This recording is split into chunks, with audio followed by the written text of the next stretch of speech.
Hello, everyone. Welcome back to Poets and Quants' Must Reads, a quick, digestible recap of the top business school news sponsored by Center Court, our virtual admission events. I'm your host, Christy Blyzeffer, and I'll be highlighting the most important P&Q stories you might have missed. So let's get to it. Number 1, acceptance rates, yield, and more at the top 50 U.S. MBA programs. Last spring, Poets and Quants reported that the window of opportunity to get into a Reach business school in the United States had narrowed dramatically. Applications were up, acceptance rates were down, and yield, the percentage of admits who actually enroll, was on the rise across the board. That assessment appears to have been premature. 2022 data is showing a different story.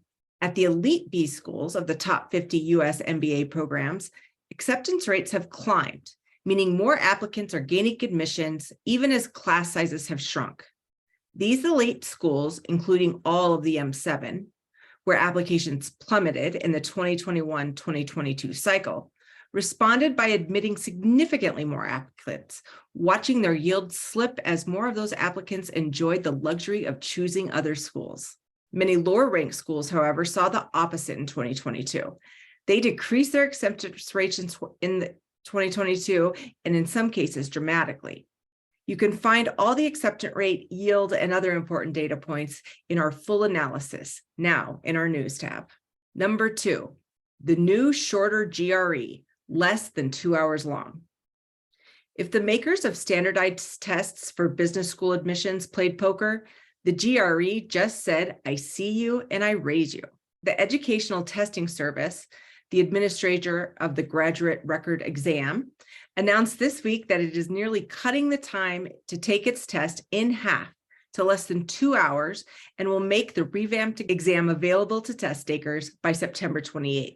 The move to shorten the exam follows the decision by the Graduate Management Admission Council to shorten the GMAT exam by nearly an hour, eliminating its essay requirement and making all questions multiple choice.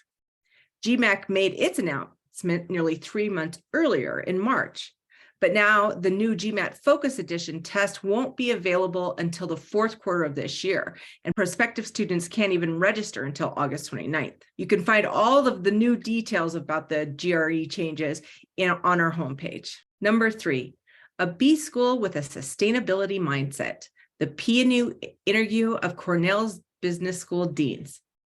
If you're looking for a headline for business education at Cornell University post-pandemic, perhaps it's this: SC Johnson College of Business is in a growth play.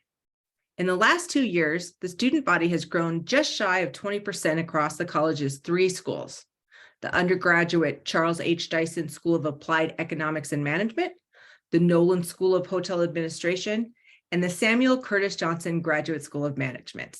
It's also added 23 faculty members.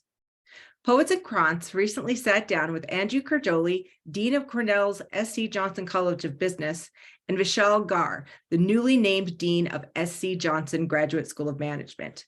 We talked about the impressive growth in Cornell's business education, as well as the school's pervasive sustainability mindset. You can find the full interview in our news tab.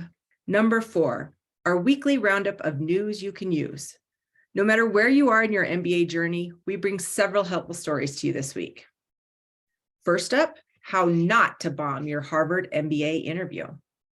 This story, for anyone with HBS on their shortlist, outlines what you need to know before you sit for an HBS interview, from the most likely questions to how to answer them. You'll find it on our homepage. Next, 2-year versus 1-year MBA programs. Which one is right for you? If you're still in the program exploration stage, this story offers the pros and cons of each of these MBA programs. Read it on our homepage. And finally, MBA application deadlines for the 2023-2024 admission cycle. This story, now on our homepage, lists all MBA application deadlines for the world's top business schools and will be updated as more are announced. And that's it for this week's Must Reads recap. I also want to alert all the school seekers out there to Center Court's upcoming MBA Festival's admission event.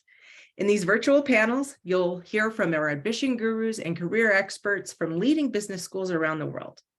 Our next event is June 6th and 7th, and you can register now for free. Again, I'm Christy Blyzeffer, and you can join me next week right here for a recap of what's important in the world of business education. Thanks for listening, and as always, stay informed.